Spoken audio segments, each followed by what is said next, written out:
bosengo ya koyeba ke bozalaka tellement ebele ya kolanda solo la plus ya mokola lelo yango e bandi de partout bisika bozali kolanda yango mbote na bino. Bibokolela mwanza ya ba chaîne d'attaque pe ya défense lokola ba Pitbull esengeli boyeba ke chef de l'État son excellence Félix Antoine Tshisekedi Tshilombo a instruire le ministre de l'Intérieur et la santé publique bazo à disposition pour nous sécuriser population besoin de détails. Le troisième point de la communication du président de la République a porté sur la réglementation de l'élevage et de la possession des chiens d'attaque et des défenses. Le président de la République a été informé de la prolifération inquiétante de la possession par les ménages de certains chiens d'attaque et de défense, particulièrement ceux de type molossoïde tels que le pitbull ou encore le boerboel, réputés pour leur agressivité et leur dangerosité. Ces phénomènes est d'autant plus inquiétant qu'il s'observe que ces chiens sont à première vue détenus par une population jeune et non avertie des risques et des dangers qu'ils peuvent représenter et que bien souvent, les conditions prévalant à leur domestication, tout comme leur dressage demeure si pas sommaire mais bâclé, purement et simplement interdit de possession sous d'autres cieux ou uniquement toléré au moyen d'une réglementation stricte assortie d'un contrôle obligatoire sur les aspirants propriétaires, ces chiens peuvent être à l'origine de bien de drames, souvent graves et parfois mortels. Il vous souviendra par exemple le triste accident survenu à Kinshasa le 24 février 2023 dans les districts de la Tchangou, où un enfant d'1 an perdait la vie de suite d'une attaque d'un pitbull.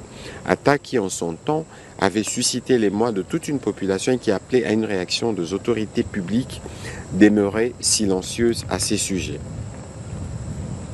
Alimentée par la prolifération d'élevages non répertoriés, la reproduction clandestine et l'absence des réglementations quant à leur vente et à leur possession, la prolifération de ces chiens inquiète d'autant plus qu'elle s'est mue progressivement en un phénomène de mode encouragé notamment par l'organisation au grand jour d'activités foraines où les propriétaires canins, parfois encore mineurs, mettent en exergue souvent avec peu de précautions les propriétés de leurs canidés.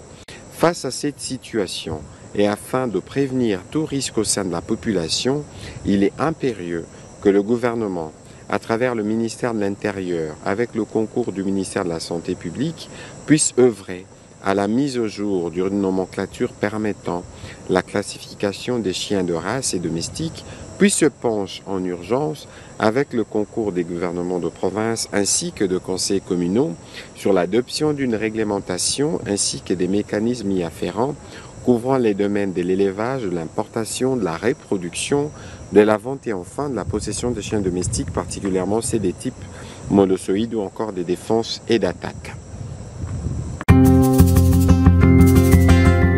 Contentieux électoral et Sénégal Boyeba cours constitutionnel à retenir qu'à 19 erreurs matérielles sur les 134 requêtes qui déposées. Vous avez des détails n'élément. 5156 voix, soit 0,03%. En conséquence, proclame élu. Cour constitutionnelle, la République démocratique du Congo a rendu qui barré définitif naye mokolo ya lundi 22 avril 2024 concernant le contentieux électoral. En croire Cour constitutionnelle, 19 ezalaki déclaré recevable et fondé sur les 134 requêtes ezalaki déposées. Na liste ya batu oyo bazali concerné pe ba circonscription électorale respective na bango tomoni donc Muteba Joseph na Lubumbashi, Olivier C. Ndola na Katanga, Mukendi Fonchi na Chilenge, Robert Nyondo na Mwanda, Prosper Tunda Kasongo na Kibombo, Sudi Zimamoto na Kasongo, Serafine Kilubu na Changu, Celestin Mbodina na Irumu, Jacques Kitako na Poko, Eli Kolongo na Ubundu, Serge Bahati na Kabare, Joseph Mwina na Moamba, Francine Kawen na Lubudi, Marie Njaza na Djugu, Jetro Muyombi na Lubumbashi, Jean Bakomito na Isiro, Tete Shakasaka na Changu, Theovel Lotika na Kisangani, P. Donatien Bitini Talabau na Bulungu. Haute Cour a corrigé donc erreur matérielle na ba 19 cas Oyo, conformément na mission na ye ya ba contentieux électoral. Donc désormais, ba candidat Oyo bakobanda ko siéger na Assemblée nationale pe ko participer na ba séance plénière et longo na ba députés nationaux misusu pona ba Oyo batikali qui a dépendé. Rendez-vous en 2028.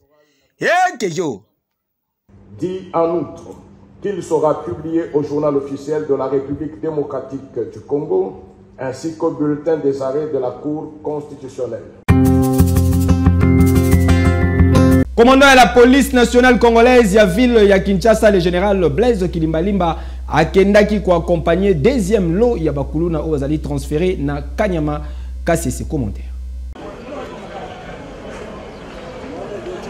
La police nationale congolaise azali très déterminée pour na kosili salikambo etali phénomène kuluna n'étendu mobimba ya République démocratique du Congo pe en particulier na ville province ya Kinshasa ndenge kaka bozali komona boye liboso ya ba famille na bango deuxième lot ya bakuluna bazali kokende Kanyama KCC kobanda na commissariat provincial tiko comme un aéroport international ya Njili bakuluna bazalaki escorté na yemoko commandant ya PNC ya ville ya Kinshasa le général Blaise Kilimbalimba pour na s'assurer na départ na bango nasuka ya masolo. Général Blaise Kilimbalimba azalaki satisfait na évolution ya opération P atalisaki boye. Oui, nazali vraiment satisfait na ba effort ya tout le monde. Ozali komona ke tokomi ko loba oyo babengaka atterrissage.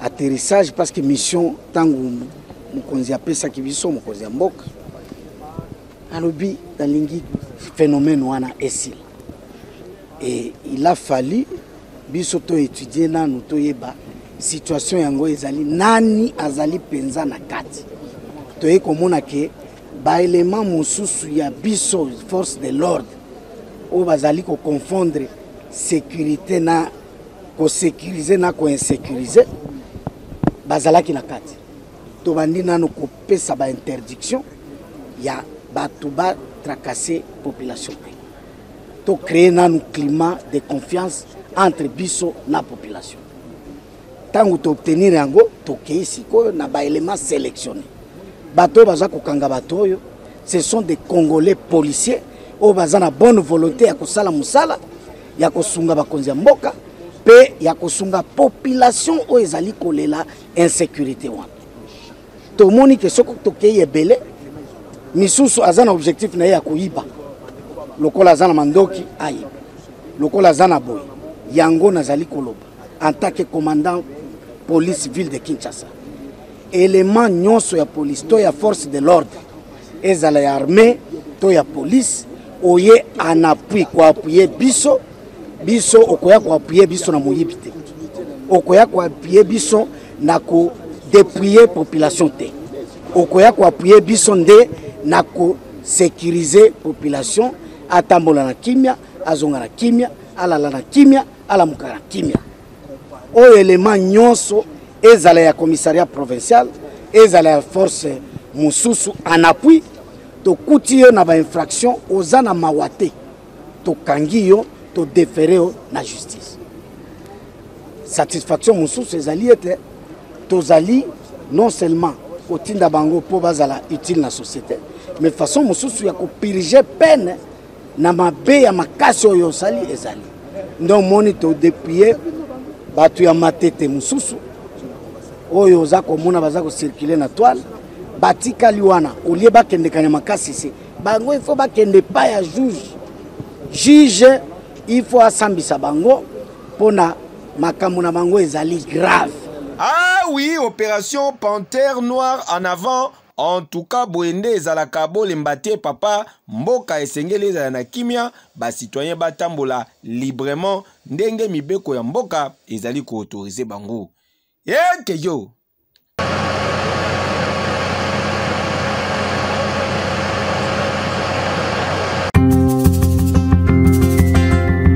Le Beleki et Indagi Mabe na 14e rue Bitumba na nega kosakanate entre ba na 14e rue pe ba passager ya train oyo ekendaka Matete pe Kisenso botala neti kaka bozalaki. Bokanga bangona nzoto bokoita bango. Oyo lekaki lobi eleki na route poids lourd ekamusi bato makasi na ndenge ya kosakana te. Bitumba oyo bozali komona boye ezali nde bitumba ya ba passager ya train oyo bakendaka Matete pe Kisenso na ba jeune ya 14e rue na commune ya Limete. Bamuna wabatama baya muna. Bake bobuka ngone. Babuka ngo.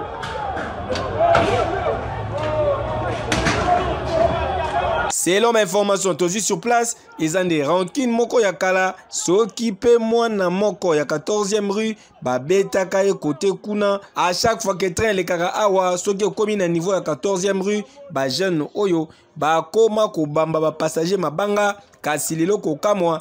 Train etelemi lokola mutuka, ba jeune ya Matete pe ya Kisenso ba kiti awa. Kuluna ebandi na ndenge kosakana te ndenge kaka bozali komona boye ba panzi ba salon ya batu ba boutique ba yibi ba kiti ba vitre kutu ya bandaku koloba te ezalaki somo. Bopanzango nyoso, panzango. Bopanzango pena. Ah. Bopanzango. Boma toto kende. Bango na final tokete. Ah. Soda oyate, soda la pas laisser. Oh, Tinel, bouge. Yo, Benita rouge à la gauche.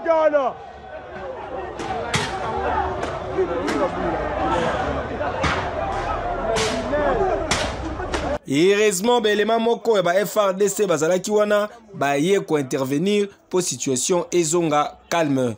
Kasi ba question ezali ebele batu bazalu kotuna po bisika oyo arrêt ya train ezalaka te kasi train efrene ndenge nini po awa train elekaka vers. Ko chauffeur na abeka po ba matrikini. Amis. Wezda uzomona. Tozi pena kampe na tokele miawa. Baba na oyo bazala kuna. Baba ndio bunda kuluna. Allez, bama sala bi bazala la lufu bato moki. Mama la trouble.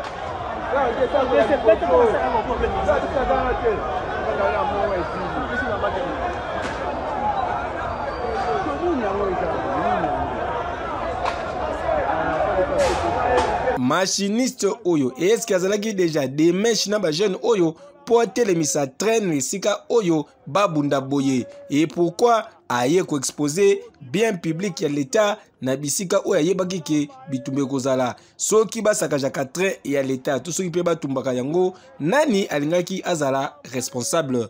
En tout cas, situation oyo eleki awa eleka boye te na misu ya autorité et sengeli ko gérer yango malamu et puis ko sala banquette. Voilà, bakani moko. Bazi moko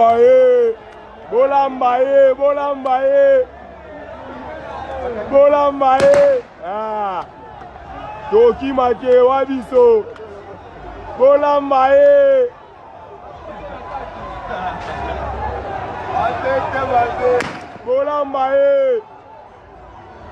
Bolamba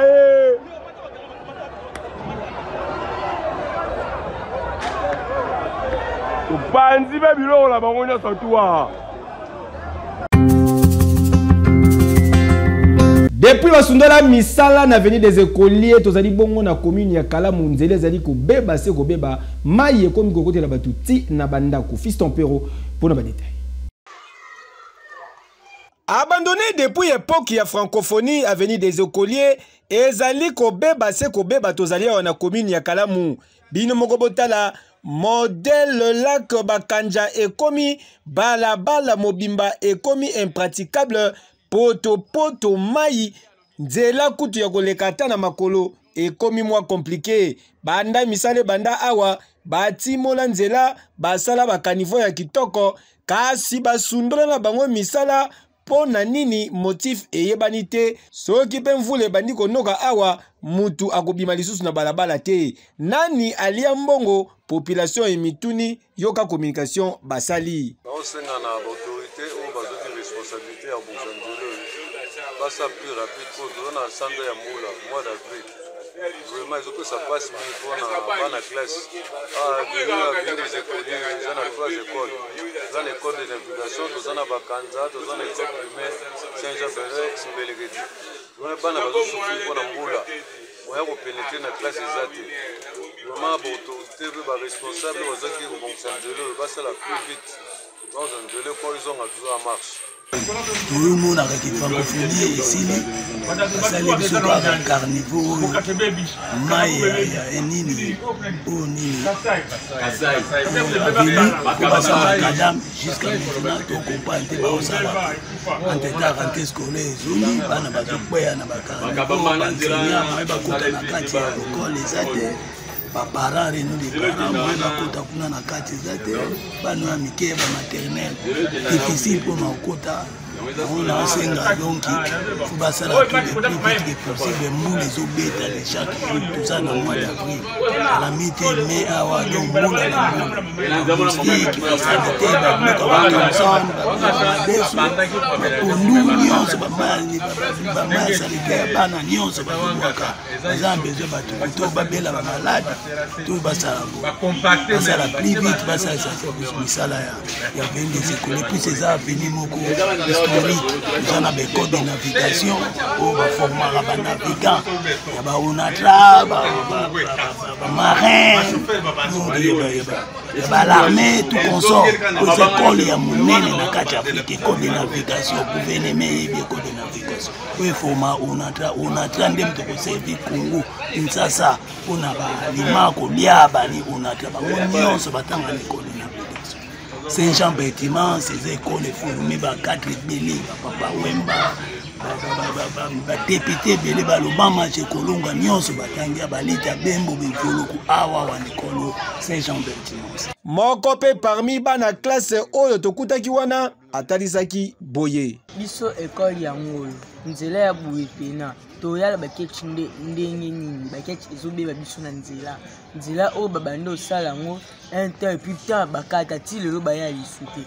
Et puis balobaki nini fatua bebisa mboka. Fatua te biso mona bango mo ba congolais ta nzela nde batiki. Bosala première biso bangungi ba maladi ebele. Baya osela biso nzela papa.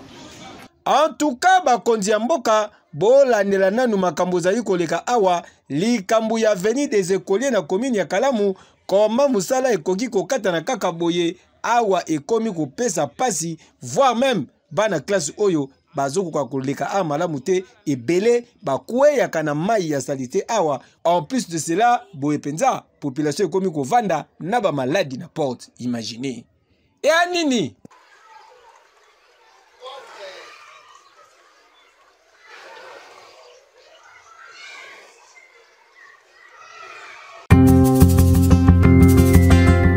Venez édition, il y a championnat national, il y a football. Grâce à victoire, on a eu Liboso et CS. Don Bosco, Maniema Union à reprendre trône dans le classement partiel. Vous avez des détails dans les commentaires. Oyo. Ba unioniste ya Maniema ba récupéra qui de nouveaux trônes. Il y a 29e édition, il y a championnat national. L'obé leki grâce à victoire na bango à domicile na stade Joseph Kabila ya Kindu. Liboso ya cercle sportif Don Bosco na cadre ya poursuite ya manche retour ya ba playoff ya ba championnat national. Ba unioniste ba marka qui but le plus rapide ya championnat na 36e seconde grâce à Denis Mutuila. Il y a donc une grosse bataille dans cette surface. Mutuila qui travaille. Oh le but! Mutuila Denis. L'ouverture du score de Maniema Union de Kindu sur ses coups francs somptueux de Denis Mutuila. Deuxième but ya Maniema Union, Ezalaki œuvre ya Jepté Kitambala na 20e minute de jeu. Denis Mutuila, le buteur de Maniema Union dans cette explication sur coup franc qui trouve James Mboumakinda. L'accélération de James, le centre Kitambala Jepté. Il surgit comme un vrai renard de surface, Jefte Kitambala. Pour le second but de Maniema Union de Kindu. Enfin, CS Don Bosco a qui réagir na 24 minutes en poussant na erreur gardien Maniema Union 2-1, score à la pause. Et c'est pour Mobaelwa, le rebond qui trahit donc Mobaelwa. La réduction du score. Mobaelwa trahi par le rebond et ensuite La passe en retrait et la réduction du score pour les Salésiens des cercles sportifs Don Bosco. Na seconde période, plus précisément na 62e minute de jeu, de AG Basiala, ancien ya Sangabalende, ayaki ko clôturer festival Yababu. En ras du sol au pied du poteau pour transformer ses pénaltys. Il a bien visé le pied du poteau, le troisième but de Maniema Union de Kindu. Grâce à victoire Oyo, Maniema Union a zongué les premières places à classement partiel avec 19 points en 9 matchs joués pour 16 buts marqués et 7 buts encaissés. Puis Don Bosco a allé 6e avec 5 points pour 9 sorties. Pied du poteau encore le soupirail. Nina voici la gâte tokomi na suka sola plus ya mokolo ya lelo botika to souhaiter joyeux anniversaire na maman Yula Kakese Panuka, maman Yula motema ya papa Patou Panuka, grand prêtre mère, profitez bien na mokolo na yo zali koinda mabe mokolo lelo kolia komela avec un pacte pe idéologie ndenge kaka ezalaka botika to souhaiter lisusu joyeux anniversaire na honorable Pakis Nganini en direct ya mikili ya poto fièrement mwana ya Tchangu Boende zalaka to souhaiter lisusu joyeux anniversaire na sa majesté Beka de la part ya Izipe Israël Mbouyi champion play ya mobali ya Sim Moko et azalaka kaka bongo les géants 4 fois champion botika to sili sa page rose pour na souhaiter lisusu joyeux anniversaire na Maravia Kini de la part ya Voldi Ngituka yekuna zalaka na régie finale le jeune régisseur. Bon c'est là ina ba image ko pesa merci na Israël Mbouyi 4 fois champion play mobali ya Sim Moko Bondi Ngituka ndazalaki na régie finale. Bobo Sanate tout à l'heure awa tozali kokuta na numéro 315 ya Avenue Syndicat na commune ya Gombe na New Standing Club kuna soirée bisona bango ko inda mabe avec les Strom is over contre la montre Oscar de la Renta et puis le big manager Richard Mamba. Toza kaka boye to sepela na magazine oyo solo la plus bamata bakita baba le koloma bien les fils mani na préféré bino to kutani lobi.